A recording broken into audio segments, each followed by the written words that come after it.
Powerful scene on the streets of Manhattan. A vigil turns into a solidarity march in honor of the man stabbed to death outside of a gas station in Brooklyn. Tonight, a 17-year-old is in police custody and he faces murder as a hate crime and criminal weapons charges. Investigators accuse him of killing O'Shae Sibley 1 week ago in Midwood. There have been vigils in remembrance of Sibley all week, but tonight, perhaps the most powerful tribute to the openly gay professional dancer. Eyewitness News reporter Anthony Carlo joins us from Pier 46 in Greenwich Village. Anthony.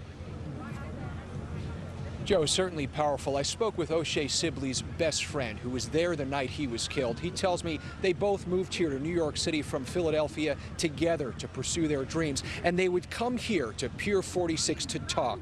His best friend tells me Sibley was open-minded. He listened to what others had to say. Well, if there was more of that in this world, he'd be here tonight dancing with his friends instead of his friends dancing in his memory. His name rung out during a march from the LGBT Community Center, overflowing with pain, down to Pier 46, where people danced to numb that very pain. They hope O'Shae Sibley can now do what he loved to do in peace. He could dance. He could outdance all of us. It's one of the many things his sister says made him a light in darkness. And for my brother to no longer be here, it's like the night without the moon. Sibley was dancing with his friends at a Brooklyn gas station last Saturday when police say he was stabbed to death in a hate-motivated confrontation.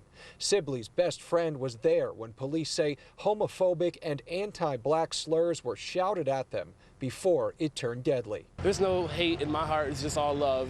And unfortunately, it takes a person to open their heart. A teenager from Brooklyn turned himself in yesterday and was charged with murder as a hate crime.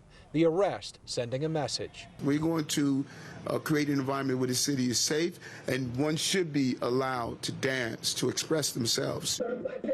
Just as Sibley did as a gay professional dancer, hundreds of others Saturday night followed and danced in his footsteps. And what better way to honor someone who was stolen from us so prematurely than to live our lives exactly like him. Not losing sight, though, of the harsh reality. This is what I've been thinking about tonight a lot, is this should have never been the thing that brought so many people together. The hate that lived in the man who murdered my brother also lives in other people, and that's why we're making a big deal about this.